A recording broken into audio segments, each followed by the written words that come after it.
Is this just like this was their first idea for Sanguinius?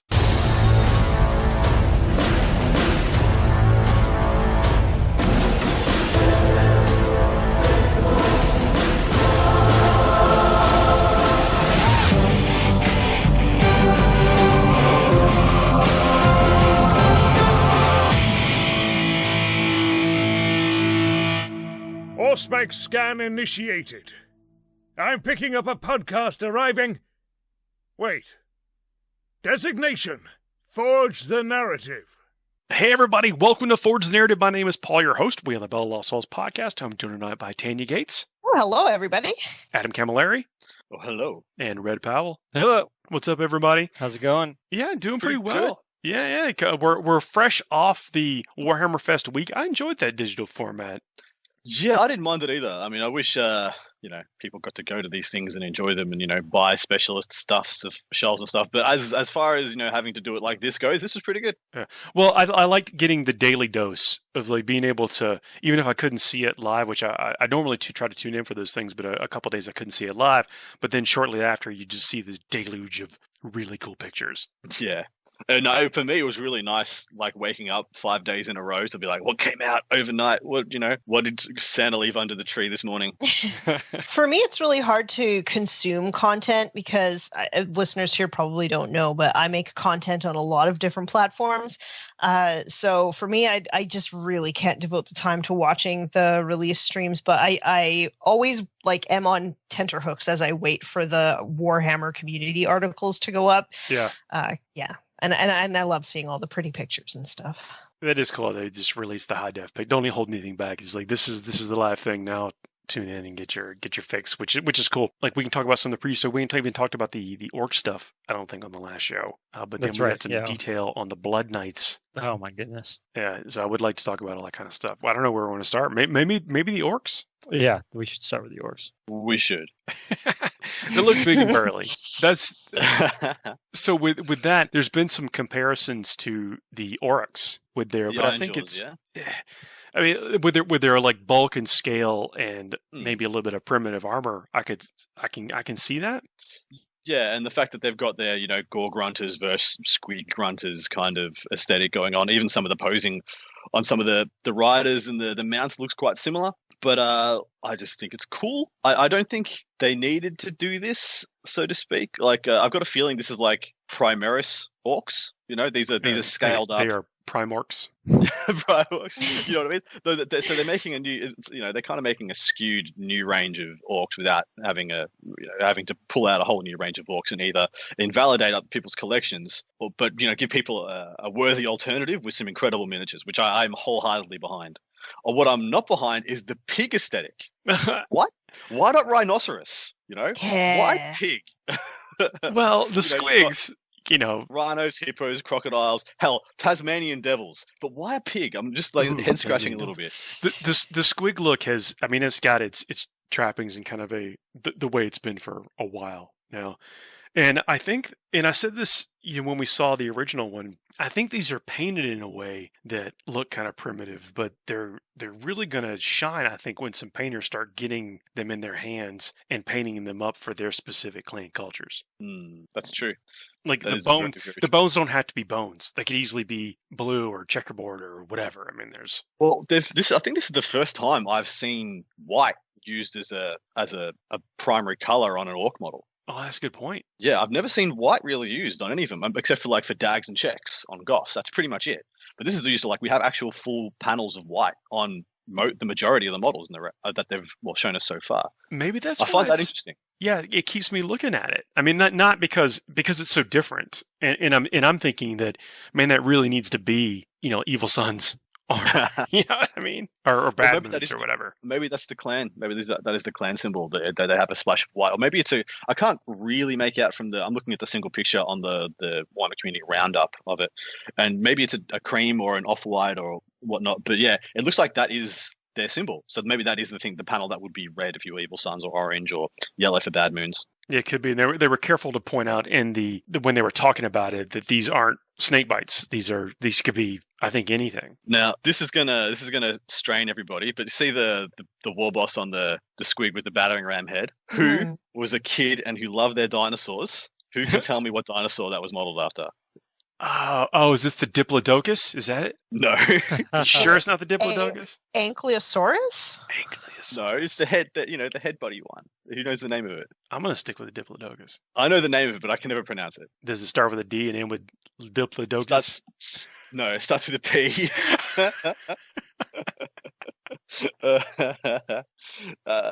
So it is Pachycephalosaurus. That totally sounds like you didn't make it up. Pachycephalosaurus. I knew the name of it in my head, but I could never pronounce it, so I googled it. Pachycephalosaurus. It means thick-headed lizard in Greek. Oh, nice. Which makes sense, and I like that they did that for the aesthetic for this dude. In fact, that's what I wish they were doing with the squigs. I wish they were doing like dinosaur squigs, because we kind of lost that when the Kroot range, unfortunately, rest in peace, the Forge World Kroot range, where we lost all the big dinosaur Kroot things. There is a big gap for dinosaur, somewhere in the model ranges. And we could have like squig dinosaurs, because we kind of got that. That's kind of what the squiggers are. And we kind of bridge the gap between little fuzzball of anger, or blood ball of anger, to like giant squiggers. And in the middle we have our our velociraptor squiggies, our all different sizes, maybe more chunky, fatter. But get that aesthetic going. That would be cool, like a Stegosaurus squig. I just want Dino Riders. I just want Dino Riders in 40k. I want Dino Riders in 40k. Putting it out there. Sorry. No, it's okay. Look, you got an IV squig. There's a squig on the pain boss. Yeah. I don't mind the look of these things. I do think that they're like the way the paint job. This is one of those to where the paint job is a certain look to them, and I think it's I do think it's cool. But I've been to stand by. These things are going to absolutely just jump off the table when folks start putting on their own look to them to fit into their current orc army. If people want to use them, I think though that these squig riders look cool, and if they are designed for like taking out fast moving, can take out vehicles and stuff, then they might be a popular choice. How do you guys feel about the weird boy they showed off, the one with the blue hair? Didn't they say it was a runt herder or something? Apologies. Zogrod. Yeah, it lifts off it's a runt herder, you're right. Sorry, apologies. For some reason I assumed it was because he got a big staff. That was a weird boy. Well, he's got the crazy hair. And I mean this could easily be a kit bash for our weird boy. Yeah, how do we feel about that one? I'm on the fence about it. I think I'll have to wait until I see it in person. Is this a legacy character that like used to exist and is now that's true? That's making a grand reveal. I don't know that that's true. I'm trying to remember what I heard from the preview. You're right. It is. So Zogrod, a word snagger, is an infamous orc runt herd who was perhaps the greatest orc runt herd in history before being expelled from the war boss Ulgerhard Duff Grunter's charges. An extremely fundamental band of snakebites who rapidly rejected the use of advanced technology. There we go. Oh, don't ever doubt me again. This isn't. I will never doubt you again. This is an OG. This is an OG run herder. He's actually a character from back in the back day. We can still critique the model. Crap. He had an old model with blue hair, like first press space orc model. Freebooter mercenary leader Zogrod. Wow. I like how his weaponry is like completely cobbled together. Like I think that's like a flamer from a combi flamer or something. It's got if you look closely, that looks like a combi flame pistol with a medical injector on it, and then that's a power claw with a almost like a Skaven staff. Yeah, Harud staff. So I wasn't sold on the model until I knew it was a legacy model, and now I think it is gorgeous and could do no wrong. My favorite thing about this model is that all of that hair is like stapled to his face. It's punched in there. It's not, he's just clipped it on. He looks at it, gets up in the morning, puts his wig on. He's like, "Gonna shine today, babies. Gonna do it." Yeah, like he's got extensions. Yeah. Clip-in extensions. Thank you very much. Orcs can't grow hair. That's where the some of the squigs come in. They have hair squigs. Yep. They're a symbiotic organism. This is an impressive attention to detail here.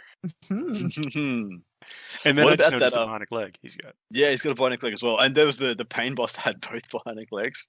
I just imagine him just sitting down after a long day, his legs hurt. He's like, you know what would be great? Looking down at his knees and being like, do you know what would be really great, guys?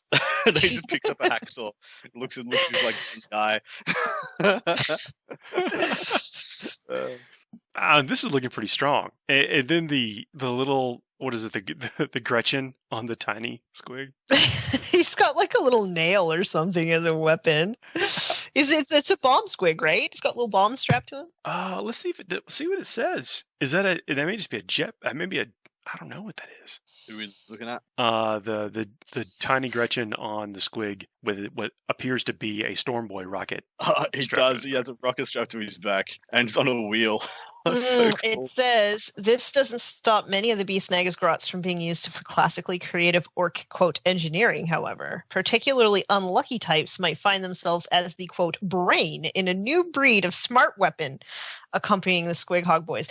Kind of sounds like it's a bomb squig. I would think it's safe to expect that is a bomb squig. I would. So there are so many of this kind of thing. Like every time they bring out a new kit, G-Dub makes 2 or 3 little fluff or homage pieces that are just there for the lulz. Like when you buy a mech gun, you get 6 little grots, and they're all, in some other facet of crazy stance, or one of them's got a huge welding helmet on that looks far too big for his body. All these other little bits and pieces. I would love to see an army of just that stuff. Like maybe not an army. Maybe like an armies on parade diorama of just all the wacky, ridiculous little posed grots and orcs doing all the nonsensical stuff that they put on these little bespoke models. And the sassy nurglings. Sassy yeah, nurglings. Sassy nurglings. It's the crazy grots fighting the sassy nurglings. Oh my god.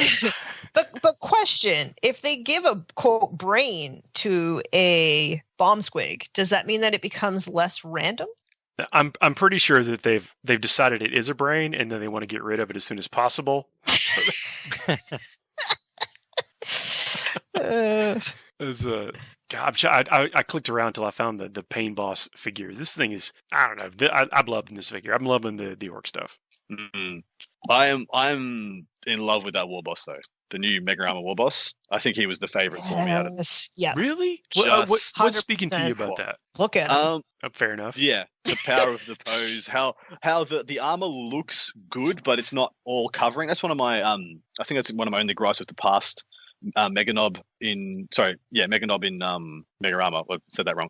Mega Armor Nobs. It was that there was too much armor. I wanted a bit more skin to paint because they're orcs. And so this guy, I feel like he's got the tightrope right in the middle where you've got enough skin that the skin still pops, but the armor still looks imposing and powerful. And I like that he's got like a super big chopper. He actually feels like the Lord of Contagion. He feels to me like the Lord of Contagion from not the Indominus box, the Dark Imperium box at the start of 8th edition. He's got the big man Reaper, and he's just this chunky, solid-looking bar on the table. And you got this guy. I feel like he's a nice little counterpoint to that. And the grot on top with the big shooter or whatever is just hilarious. I like that actually. I mean, it's flat up there. It's flat up there. You can put a guy can stand up there. You can have a gun, chuck him up there. This boss is probably bigger than the Meganobs, but the Meganobs also, they've got that little shelf up there. They do. Might as well put a grot with a big shooter up there. Why not? I really just like the two-handed weapon. I think it looks awesome. It makes him look menacing. It's just, I love everything about this model. And his face is so, like, terrifying to look at. I just love it. To me, when I think about orcs from, like, lore, like from the Beast Arises series, like, that's how I see orcs. It's got that little twist in the jaw, like he's screaming something, like specific, like he's saying something, or... Yeah, he's saying wah. Could be. That's what he's saying. Yeah. Or he's shouting to his buddy up there. It does kind of look like he's shouting back.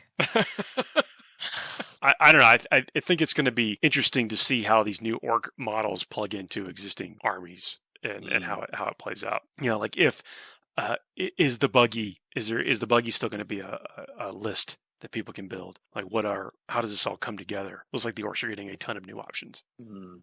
How do you guys feel about the palette change, the color palette change on the skins from G-Dub? The greens really changed over the years. I don't know, you guys have probably noticed as well, but I remember, was it the Black Reach or McCrag, the box set, and I remember the green out of that. Just to see how far they've come with the usage of their greens and how they're applying it and stuff. It's actually incredible to think. It just looks it looks really natural with the addition of like the pinks and stuff in places, like in the highlights and stuff. Yeah, it's got a real nice kind of blue-green in the recesses as well. Adds a lot to it. Adds a lot to make it feel like it's alive. That's the interesting point. I just clicked through to the boys. Like the orc boys do have a distinct, different color palette to their skin than the Ruckatruck Squig Buggy pilots. That's when it started. And the aesthetic of the faces really changed as well. There's less comical faces and more this brutal savage like face on. I'm looking at the Rammy Squig boss guy now, and his face just looks calm. I'm gonna mess you up. I'm a brutal savage big boy. You got nothing on me. I like that a lot, rather than a we're orcs, let's get them boys, kind of what we used to have. No, I think that's a huge shift for me, honestly. Like I've kind of something about the goofiness of orcs, and don't get me wrong, that's something that honestly, like people have been in love with. There's something to the orc aesthetic and culture that people love orcs, right? Like when you've got an orc player around because it's their thing, and I'm happy for them that they've got something that they like and that they've enjoyed it. And I don't mean to say that I'm glad that they're moving away to whatever extent. I don't think that's the case, but I really do like this add-on aesthetic. I don't think they're moving away. I think that they're adding on, and I think that this add-on is. I mean, we're talking like Mad Max-ish almost, right? Like between the buggies and then you add on. So like I was looking at some of them, even the guys riding the squigs. I kind of feel like, so if you watch the first Mad Max movie, it's and Adam, I know, like I imagine, you're very in tune with Mad Max, right? Because of it's like cultural heritage. Right? I grew up very close to where they filmed the first one. So there you go. Continue. So like, and the first one is not as out there as the others, right? It's like the whole world hasn't just gone completely downhill. It's obviously got some, but so I kind of feel like they had a different budget. They sure did, right? They sure did, and so there's something to that. But really, these guys have really gone native almost to that extent, right? Like it's crazy how much. I really like the look of them, and to take in the HQ that was featured and the overall look of the troops that they showed. I assume those are troops, the boys, the kind of feral looking, and then as was mentioned with the Oryx from Age of Sigmar, what's really stopping you from bringing those guys in and mixing them in with all of these amidst the rest They're of plastics. them? Like, I bet some of the bits will swap easy. I think it's going to look great. I think it's really good. I'm really looking forward to what people are going to bring on the table as far as that goes. Talking about combining in the buggies and all that. I think this will all go together very well. I think it's going to look great on the table. That's what it's all about. My favorite war boss of the modern era, so I just used air quotes. I know it's terrible for radio. But it's that came out of the starter set. The guy with the power claw and the combi rocket. I think he's up now as the orc war boss. Gruk's boss mob. This was on the not Assault on Black Reach, but was it Black Reach? So he came out in Black Reach. The original one came out in Black Reach. Then they kind of did the revamped Gruk Face Ripper that came out with in a box with some Space Force guys. He had the guy with the power axe. His name was Redmayne. And they came out together. I remember buying that Gruk model and starting an orc army off that model because I loved it so much. Yeah. I feel like the Mega Armor guy is just like the next version of that guy. He's like chunked up, he's bigger, he's bolder. And it's the same thing that I loved about Gruk and made me want to run out and buy him is making me run around and buy this Mega Armor war boss as well. Do we all have orc armies? Nope. Maybe. I do not. I do have an orc army, yeah. I actually gifted mine to a friend who wanted to start one, but found it too intimidating. And my orc army had been sitting doing nothing for upwards of 3 years. So I just kind of passed it on to him. Just been like, hey, dude, if these will get you started, off you go. Go for it. So just like, what's your favorite clan? Mine was Goths and Blood Axes. Nice. Because I'm a guard player, Blood Axes, of course. So. Yeah. Evil Sons for me. Nice. Yeah, like mine are Death Skulls, but Goths are my very close second. I mean, of course, I'm a cheesy, filthy meta chaser, so I have some bad wounds as well. I was going to say, Tanny, you want to hear what my favorite one is? What's that? The dead ones. Nice. The dead ones? Like it's spoken like a true. Oh, Sorry, it hurt me. We can talk about these guard heads. Sorry, the Acadian accessory sprue. Actually, sorry, I want to revise my answer because Red's answer was much better than mine. My favorite is whichever clan Power Claw belongs to Yarek's arm. Whoever that guy's clan was. That's the Goths, right? Yeah, Isn't I it? think it's Goths. Yep. All right. Well, my answer was the same. In true orc fashion. Everybody's time. That's okay. That's okay. Well worth the jab. No, but the Acadian accessory sprue. I'm digging some of these. I'm digging all the heads, but I guess specifically I like how some of these will go well on catechins. Yeah, I'm on the fence about. I'll wait until I see it. I like that guard got something. Honestly, guys, I feel like the Acadian range does need an update, and if they weren't going to update it, this is the next best thing. So no problems whatsoever. But do you really want the scale messed with? Like, what are you missing that you think out of the Acadian range?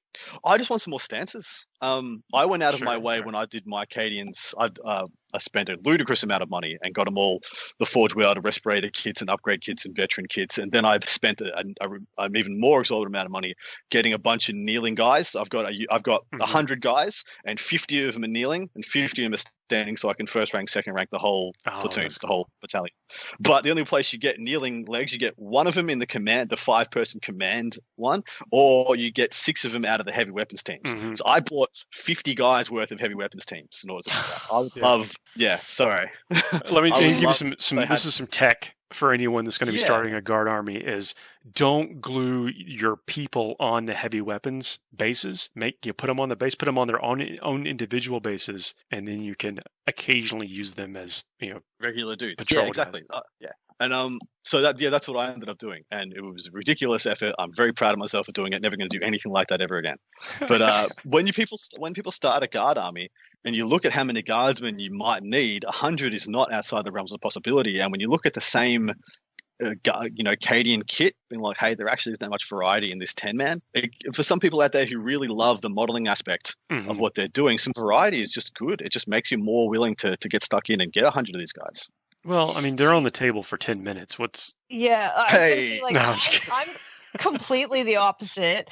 Well, I mean, all of my Acadians have Skitarii Vanguard heads on them, but I kind of like the idea of them being like nameless, faceless, just like cannon fodder, there's more where that came from, that's kind of how I approach my army. So while I think that this variety is really cool for the people who really want that, I got so many messages that day of people like, oh, did you see it? Are you going to buy it? Like, nah, I'm going to just beg, borrow, and, plead for more Skitarii Vanguard heads. I do think these are cool though. I mean, look, they are really cool. Yeah. So I think that there's some. I mean, I always love the ability to adapt and to trying to think a good way to say this. I mean, kit bashing's awesome, right? And honestly, my Tanith build, I have Cadians and I have Catechin and I have Tanith models and I have Necromunda models, like all wrapped into it. So I think it's a great add-on. Would I love more stuff? I can't complain because there are Tanith models. So while I regret that they didn't make Catechin and full-out Cadian kits and everything for you guys, I'll take what I can get. And I'm sorry, maybe next time for you. You know what? I am really down with the full-on respirator helmet. He's got the glasses. That's a cool look. That's a well-equipped guardsman. That's what all my boys are. Yeah, the last guard deal that came out, I thought they did an amazing job with the last guard codex, the Astra Militarum, right? Because they showed they showed a ton of different regiments, and they looked at using Gene Stealer Colt heads and all sorts of stuff to really make these different models. I thought they did an amazing job of showing some different looks. So I to the respirators, I think there are some amazing respirators that you can get, especially now that you're looking at Necromunda models and everything. They did a really good job of bringing some of that stuff out.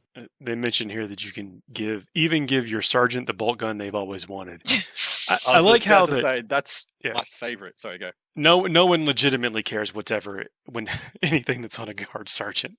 I mean, there was a brief time when like power axes on them was really cool, and I guess you could put a plasma pistol on some. Yeah, when you get AP2 on them, I used to run a blob of 60, 70 dudes with 6 power axes in there. That was cool. I just don't know that I've ever put a bolt gun on them. It used to be 1 point. And whenever I'd have 3 points left at the end of the thing, I'm like, oh, well, I guess every sergeant gets a bolt gun. Congratulations, boys. I'm definitely Your arms will be jelly. And a bolter on my commander because, why not? Why not? That's right. I figured it was a point of pride. Like, he just carries around this ridiculous Marine power fist because he... it's like the conch shell, I guess very similar to Orky stuff, but I do really like the sniper rifle bit here. I love that people are saying that it looks like a super soaker. Like you have to pump it. That's what I was going to say. The pumping is cool. It does. It does. Wow. Nothing new there. Nothing new. I mean, I'm even fine with the super soaker reference. I mean, look at most of the flamers. Oh well, let's take a break. And there's a few things we want to do on this episode, so you don't want to tune back in right after the break. We'll see you in a minute. FTN is brought to you by Discount Games Inc. Please visit them at www.discountgamesinc.com. And don't forget to ask Jay about ways to save even more on your hobby projects. We are back. We have to talk about some of these Sigmar reveals. Yup. As we barrel into the new edition. Stormcast or vampires? It's a tough one. I almost feel bad for because anytime I think I'm able to say that 40k has gotten a good new model, I'm like, oh yeah, but Age of Sigmar got 5 good new models. They are going from strength to strength to strength. The fantasy line has always had a beautiful models, though. It's true. What about the crab from the Warhammer Underworlds? Man, it's so cute. I love everybody's doing these Drukhari is this my new Archon kind of deal? And someone did that with the crab, and I laughed so hard. So fun. Crab meta, everybody, get on it. I like there's a meme out there that guys only want one thing and it's gross and it's the crab. That's awesome. They want meta. But these Stormcast, is this the second or third kind of wave of Stormcast release we've had?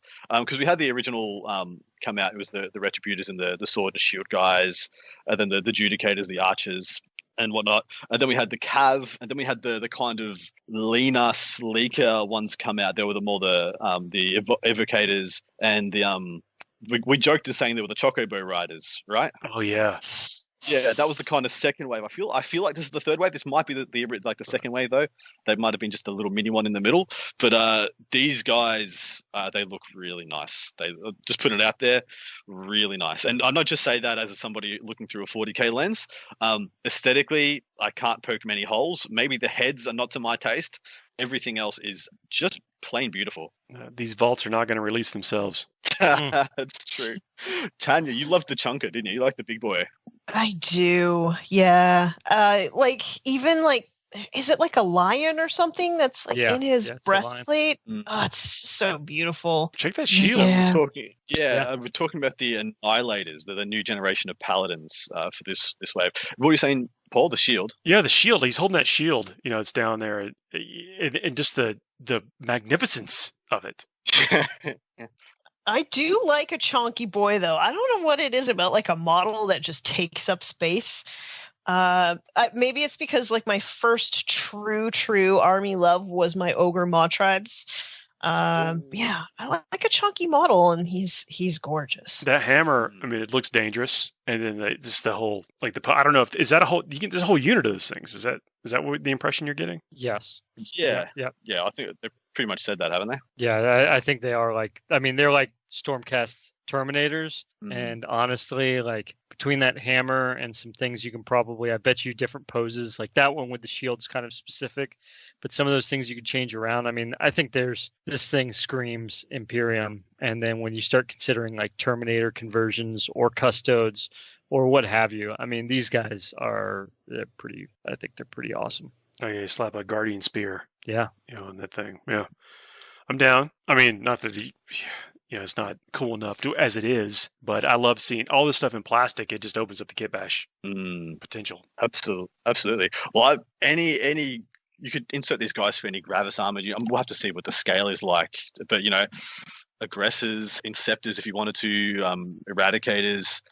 You could just do your own kind of bespoke Terminators as well if you wanted to.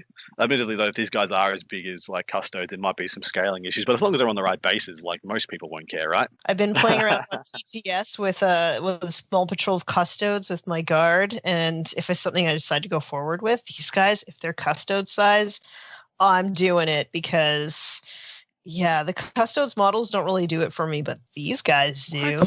What? Yeah, I don't know. Their helmets are kind of goofy. Teach their own. But we can't not talk about this the winged model. Oh, yes. Was it Andrasta? Yeah, Yep. Andrasta. That's her name. I love how many versions of gorgeous wings they've got now. This effect on white, I learned, kind of how that blue, you can use blue to shade white. Yeah, is it owl-like? It feels like an owl wings, the aesthetic, yeah? Oh, that's a good comparison. At least that's what I thought when I saw it. I love the white gold for the armor as well. It plays off the blue beautifully. It's a huge difference from the Retributor armor that we see on everything else. This is it looks older, it looks a little bit more patinaed. Like I think it looks at the ethereal. Oh, that's that could be what they're going for too. Because isn't she supposed to be like some sort of avatar or something like that? She's one of it's kind of interesting. We just had a new High Lord of Terra dropped. She is in the vein of one of those. She's like one of the 12 people that works for ranking leaders that works for Sigmar. The god of mankind. So it reads here, a beast slayer beyond compare, Yndrasta has been tasked with hunting down the most terrible monsters found in the mortal realms, carried into battle on angelic wings and wielding a legendary spear, then Gravar. Yeah, her mere visage strikes terror into the enemy's vizier. Well said. And man, those spears, I think we said this off camera, is this just like this was their first idea for Sanguinius? And then they were like, we thought they went, and they made this instead. I do think, the wings are really a really unique aesthetic for the wings. I don't think there are any other wings quite like this in 40k or Age of Sigmar. Sorry. No, those are massive, and the way they're swooped up like that, kind of frames the whole model. Yeah, it's a beautiful model. And it's posed so simply. I feel like the steps, or depending on how you feel about the diorama elements, it could be too much for you or not. But the fact the model would be just fine, just on the base, you could build up whatever you wanted around it. It would suit kind of whatever you wanted to go for. Big fan. Yeah, I'm digging. What do you think this is going to bring in the new edition, though? I mean, like this is all we haven't seen a whole bunch yet. Yeah, I don't have many insights to that. Maybe Tanya's got something to speak to or read, but yeah, I'm not quite sure what to expect from the new edition. I'm not really too sure what to expect either. Like, I know that there's been a lot of people sort of speculating on the internet and all of that, but I think that they're going to approach it like they did between 8th and 9th, and it'll be similar but refined. That's what I think. So, I mean, I'm really excited because what's happened in Age of Sigmar has kind of followed suit into 40k, right? So like the command phase and command points and how those things have worked out.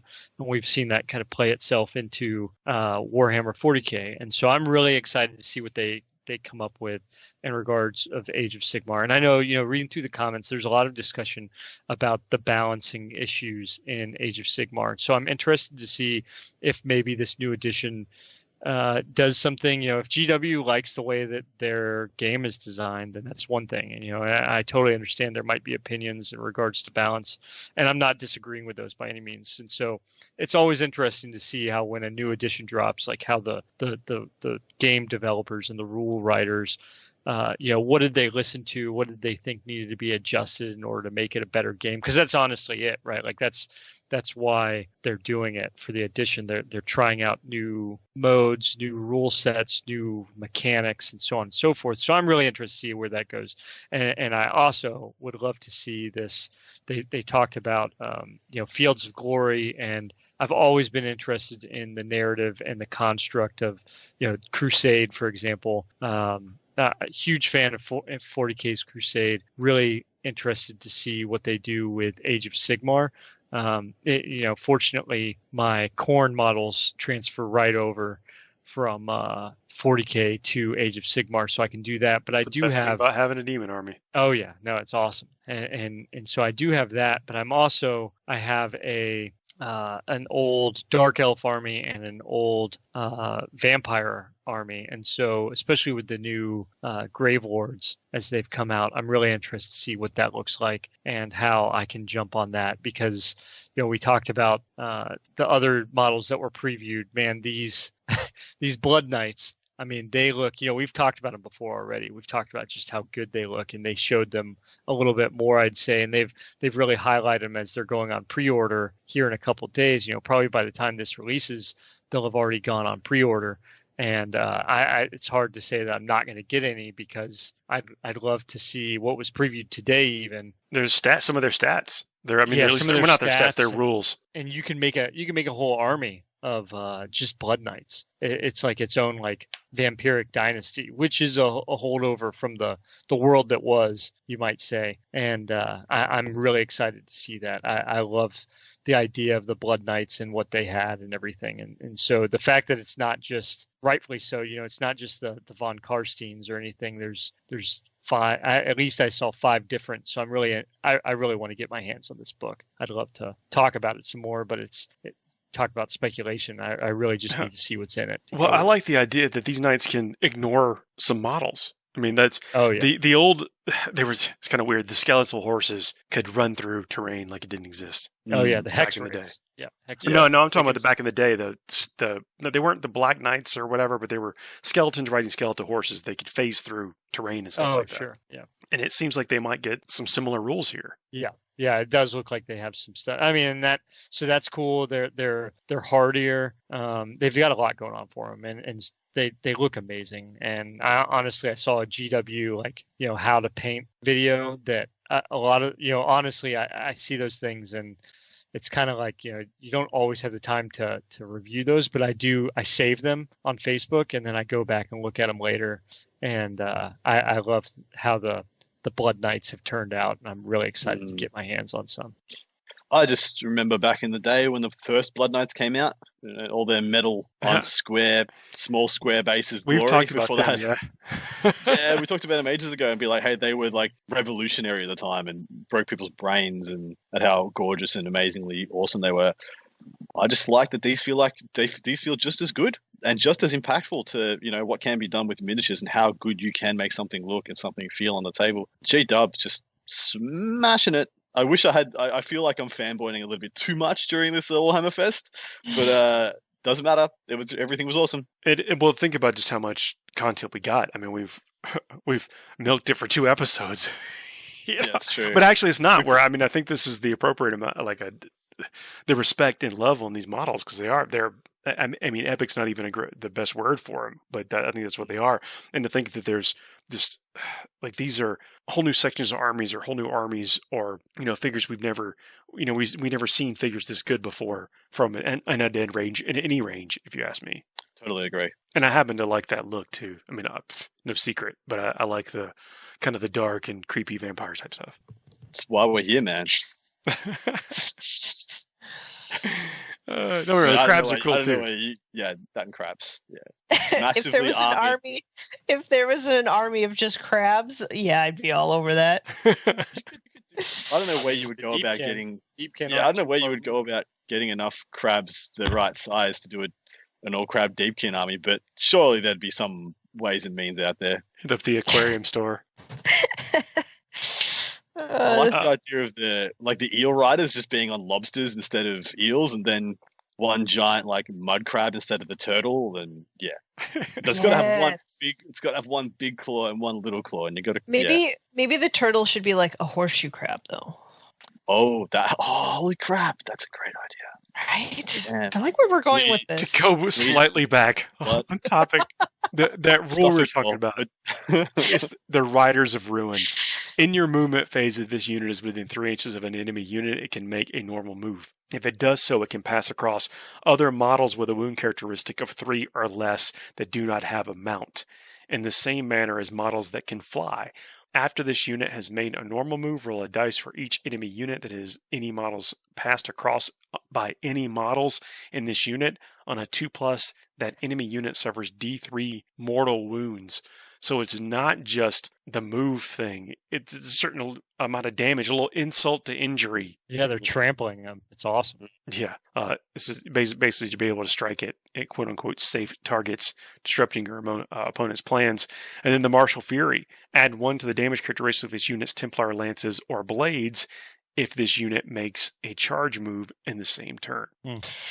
So, like, is one of the criticisms of Age of Sigmar's imbalance that shooting is too good? I think that I've heard that, right? Like, shooting is just too powerful. I mean, for some armies, that seems to be the case. I think that it's just like there's just these wide imbalances across the board that one army comes out and it's just so one-sided, and that there has been quite back and forth over exactly where and how the game is imbalanced.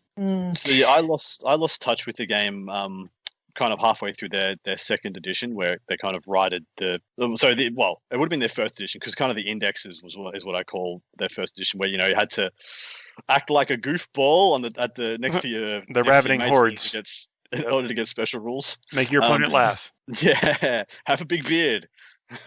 Sorry, Tanya. Can't have that. You can't have that rule. Well, you can try. Sorry, I shouldn't say that. I was going to say, you know what? I just would have to stop plucking out my beard, and then I'd be fine. Fine. Yeah, I kind of lost touch with it there. But even then, there was such a big gap between the armies that could shoot and the armies that couldn't. An army that could shoot still kind of had melee units, but also just shot. And then there was armies that had no viable shooting whatsoever and just melee units. And I was felt just like thinking, then as well. I was just thinking, like, maybe these bonuses in the charge phase are just sort of like rewarding you for getting there. Yeah.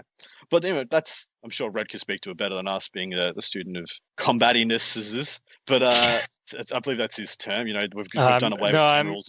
You keep going, Adam. I'm really enjoying it. I really want to see how this plays out. But there was a reason that you wanted to be first to the fight, that you wanted to have the impetus going into the battle. There was a reason to charge. There was not a reason to just walk slowly at each other. It was a reason to get the charge. And it should be, I liked it as reflected. I tend to try to play, aggressive charging armies too. I like to get in there and mix it up. I think the movement, all the trappings around movement in the charge and the subsequent movement phase and angling them and blocking and tackling, or whatever. I enjoy that aspect of it a little bit better than the shooting. And if that does anything that inches us closer to making that on equal footing, if it takes a new edition, or if that's paid attention to the new edition, I think I'll consider it a positive change. See, Red, it wasn't stupid. No, that never said that. Yeah, it is. I'm not even sure what you said. Yeah, it's fine. I'm kidding, of course. But so, do we think that's it?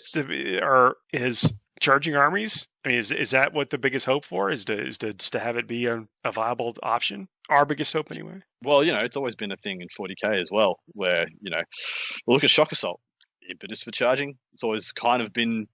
Well, and also it used to be. I mean, back in the day, there used to be initiative gains from charging. Like, yep. You got to fight first if you made the charge. And sorry, now that is the case. Sorry, you get first selection unless there's fight firsts rules interactions. You get the charge. You get the first choice. Yeah, you're referring to the used to be like rules that gave you +1 strength, +1 initiative, and that kind of stuff. Yeah, exactly. And you would go in initiative order in a combat phase. Yeah, I like that being represented. Like, the whole reason a horse is good in medieval warfare is because it enabled you to hit them before they hit you, or let things like lances and spears become far more effective. Yeah, the momentum. Exactly. So the momentum aspect, there's a whole massive piece to it, right? It's not just the physical aspect. There's a mental aspect to being charged down by the momentum and weight behind a horse, someone on horseback, and everything that goes into that. It's such a big deal. that you could actually see that in old Warhammer fantasy, when charges and how you could essentially collapse an entire formation by doing something like that. I do think it's interesting. Some of the, like Tanya, you brought up the imbalances suggested by shooting. I think that's a real thing. Like, you take into, if you've watched like Warhorse or some of those, anything like the when it comes down to it, it's cavalry's great and all until effective firearms were created. And there's still something to mounted platforms, people being on things and the mobility it provides, but guns and firearms and ranged weaponry is a real issue for that kind of deal. And so it's been interesting watching the balance work its way one way or the other in 40k, and knowing that I know Age of Sigmar has been working through it. And so it's a real thing. And when it comes to the real tactics of it, like being on foot's cool. I talked about last week about Terminators and whatnot being tank-like infantry.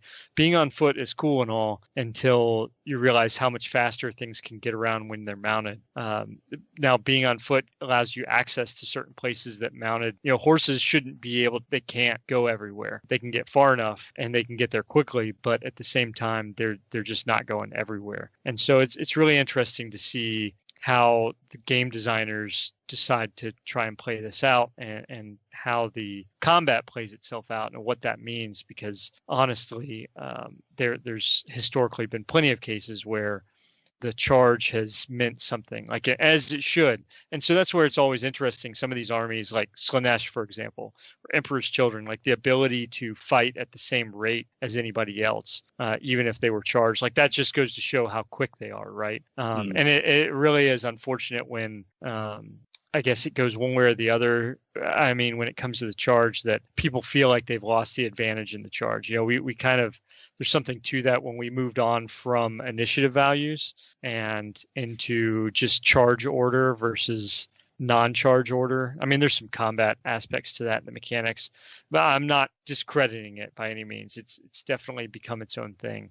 I think you just blamed it all on the Caradon overlords because they have. I mean, I tell you what, you take, being a huge fan of Berserkers myself, right?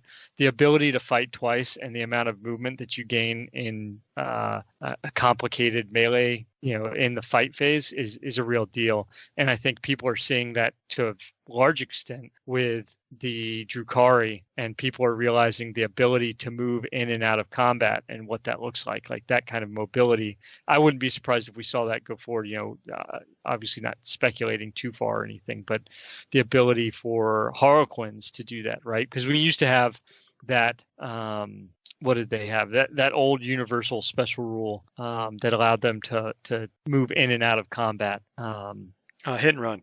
Hit and run. There you go. Perfect. Yeah. So like hit and run, and then even the Tau, right? Like the ability to shoot, or to their jetpack ability to move after they shot, right? Like that all that mobility is a huge deal. And so when we talk about it, charging horses and whatnot, it's a aspect of mobility that was granted, but really the mental aspect that comes with it too. I can't underscore that enough.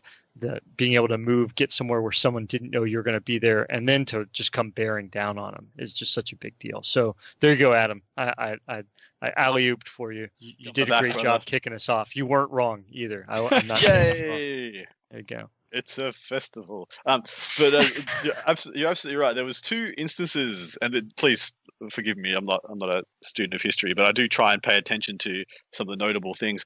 I remember, and this is just a line in Braveheart, where the English told the Scots, in 300 years, no one had beaten an army that had heavy cav when the other army didn't have heavy cavalry. And then the Scots did it by having like massive tree-length spears.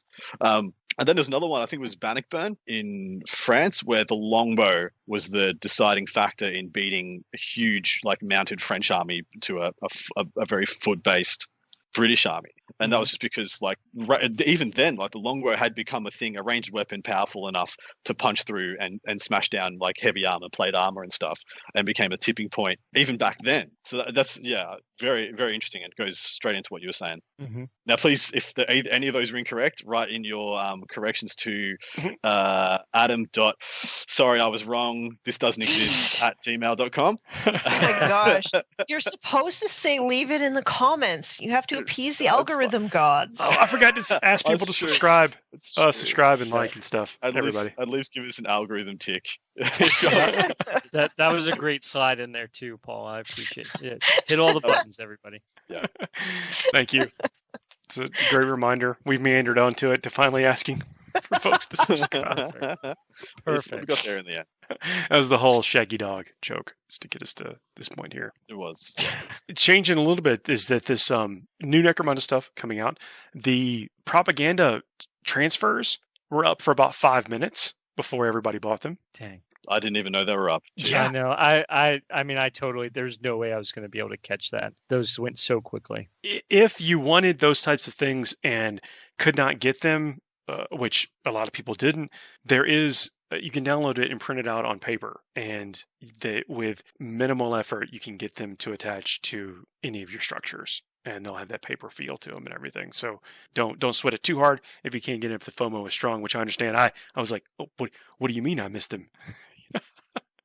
And then I remembered, oh wait, I've got these printed out already. I could just use them. Everything's going to be fine. Nice. Yeah, but I mean, look, I like using transfers with just a minimal amount of effort. You can make them look natural, blends, sync right into the model. Great for shoulder pads, and so the posters on your Necromunda scenery, I could see you wanting to use them, or even for things like on your Gene Stealer cult, tanks and things, IG stuff, that kind of stuff, to use it. But the paper stuff works out pretty well. Just a little thin down glue or Mod Podge. Or Mod Podge? I think it's Mod Podge. Sticks it right. I mean, it's craft stuff that you can get for $2 for a jug. It goes right on the any kind of terrain that you want to use it on. But if you're lucky enough to get the transfers, use those because they look pretty cool. Yeah, geez. I suppose it's no surprise that things are in short supply in the current world we live in. But even that, like when I heard about it, was shockingly fast. And it seemed to go in a moment, in an instant speed. Yeah.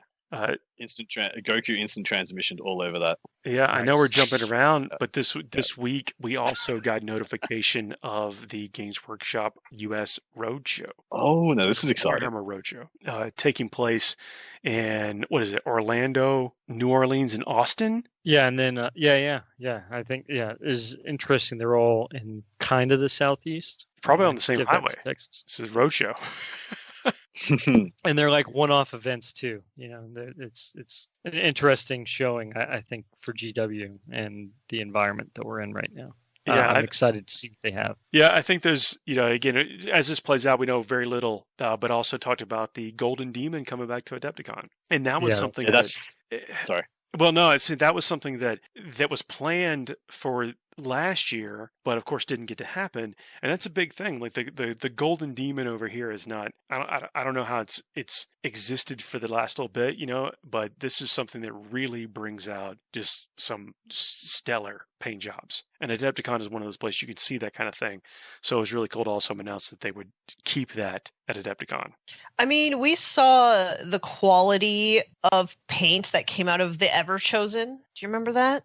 Everchosen paint contest? Mm-hmm. And the Golden Demon brings out even more impressive work. So I am so excited to see what everybody's been up to. Plus, they've had so much time to work on their entries. They're just going to be amazing. That's unless they're but actually the people that win this are not procrastinators like us. They actually are putting in the time. Yes. But I love seeing it. That's the talent, the creativity, and then the application of the skill. Yeah, I'm really looking forward to see how this plays out. That would be a really cool thing to look forward to in 2022. This roadshow has like a finals, doesn't it? You qualify, and then was that alluding to them having an invitational at the end? I'm not sure if they alluded to that or not in the actual post. Yeah, I have no idea. Yeah, that'll be exciting as well. If they're crowning, they've got a little circuit going. They'll crown like a GW champ or whatnot for a year. That'd be a nice little title. How do you guys feel about Well, okay, This let me might read what be- it says here. The first events will take place in Orlando, New Orleans, and Austin.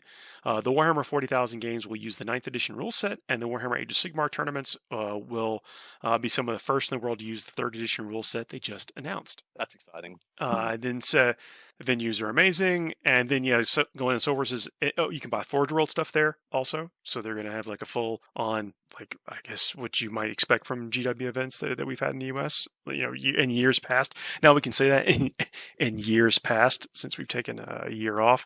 And then if you qualify for the finals, your games will take place at the brand new Warhammer store and cafe in Los Angeles. Nice. Oh, yeah. So there is a qualifier. There is kind of a finals to this, which is, I think that just adds another element of fun to it. Yeah, it's kind of neat. I mean, even if you can't make it to all of them, go jam at one of them. Yeah, it's not going to be a big deal. If you can't make it to any, just go enjoy, be part of. Yeah, As long as you can do so safely, of course. Yeah, well, yeah, right. Can't wait till we get more info on this. To me, going to these events and taking part in these events, even like the stuff we've been doing virtually, participating virtually, it's like it's part of the culture of what I like to experience from this hobby, and so just having any idea that we might see some kind of return to that normalcy in the future it's really inspiring. I'm looking forward to being a part of it somehow. Yeah, I just miss all my gaming friends so much. And I've yet to make it to like the Grapevine. Was it the Citadel? The what? The Citadel outside of Texas, or sorry, outside of Dallas. I think it's in Grapevine, Texas. Is that where Immortal Joe lives? Is it? Max in here. Bam, bam. Got it. Got it. That's where the cafe is, right? Yeah. The one, I think they call it the Citadel, and then they've got this other one opening up in LA. With it looks like their grand opening is June the 12th. Oh wow, it's like soon. Oh, yes. I had no idea. That's awesome. Yeah, I love theme. I also love theme coffees. Nice. You can get some cool swag there. You get some store founding dice. Wait. So like over in the UK, they get beer, and over here we get coffee. Puritans. Okay. Anyway, continue. I have 40 of those store opening dice that I got when the local store in the town I used to live in opened up, and they are some of my favorite dice that I own, and they're kind of my special occasion dice.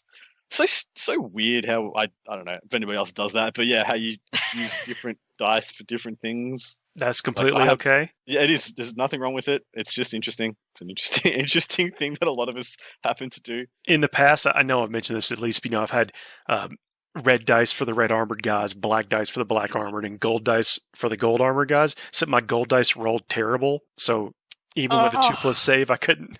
So I had to. My gold dice also roll terrible. I don't know. Maybe it's a gold dice thing. It could be. I had to abandon it. I got like, this thing's not working for me anymore. So now, yeah, I try not to care. They were my first dice, and I was like, these are so pretty, and they had never rolled well for me whatsoever. Dang, they still look pretty though. I can't throw away dice. Something in God, no! I cannot ever get rid of. If I happen to pick up a die or buy a die, it's probably going to be mine to the day they put me in the ground.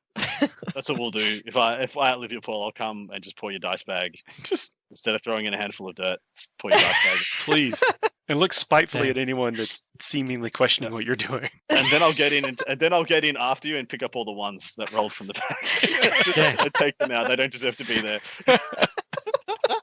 That's kind of messed up. I'm sorry. What if he needs them for his leadership saves though? Paul doesn't take leadership. Morale is strong, immune to the effects of morale. But no, I was doing a little arranging in my hobby area, and there's some dice. I'm like, do I need these dice? Like, yes. Yeah, the answer was yes. Yeah. Yes. Yeah. You always need more. I would like so like people put coins over your eyes for the ferryman. I'd like to get someone to come up and put 2 6s on my eyes, just so I pass my first 2 saves on the other side. There you go. So the store founding guys roll pretty well. Is what you're saying? We need some. Oh, we've gone off the rails. Yeah, but that's okay. Exactly where we meant to be. Yeah. Well, look, this has been Like, all this stuff has been announced in the span of a week. This is a lot to talk huge about. week. Jeez. Yeah. And now we wait patiently.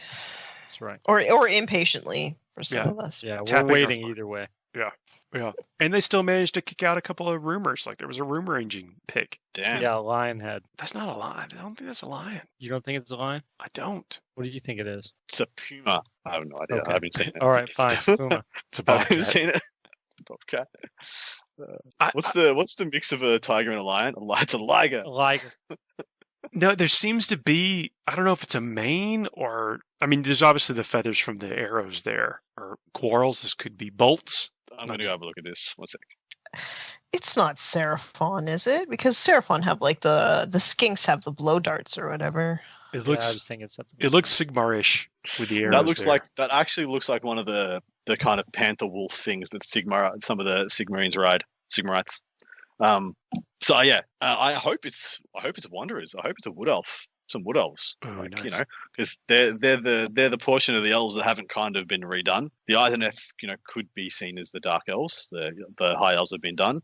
We're due for the wood elves. Bring them on. Let's do it. I'm Are down we with that. due for the wood elves? Don't they have the beetle and the That's tree still- spirits? That's Sylvaneth. They've diverged. There's the Sylvaneth, which is all the tree people. Forest Literal, demons. they're literal trees. And then there's the elves that live and are actually disliked. They flipped that relationship on its head, and now they're actually kind of years ago when I was reading about it, they were at odds with each other. They I weren't think getting that's along. still the case. Hmm.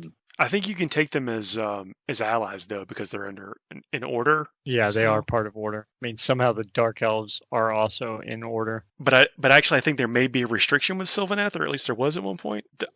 Don't quote me. That's something you can leave in the comments. How wrong I am about the Sylvaneth and was it Wanderer lore? I have no idea. Yeah. Well, there we go. We'll solve that issue next week. Sounds good.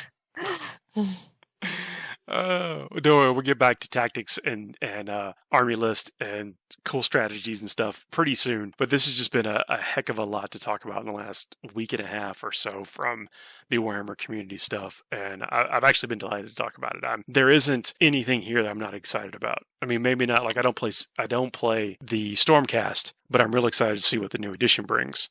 And I'm incredibly excited about the Soulblight folks. I don't play Stormcast, but I might. Could soon.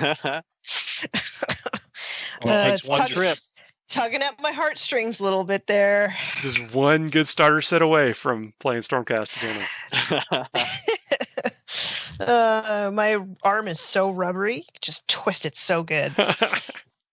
Y'all got anything else you want to throw in here? We have covered just about all in the kitchen sink. I'm just really excited for all of the new stuff that's coming out. All these sculpts look amazing, and I think GW's killing it. Really. Yes, we'll wrap up there. We'll be back next week. Promise. We'll tell you how to beat Drakari.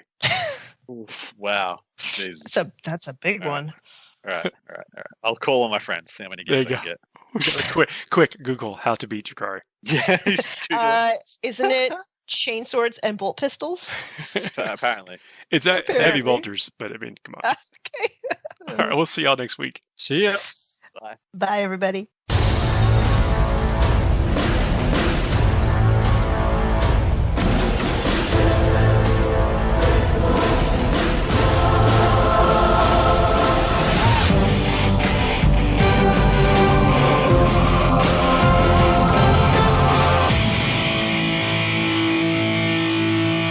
Horseback scan is clear. I think they're gone. For now.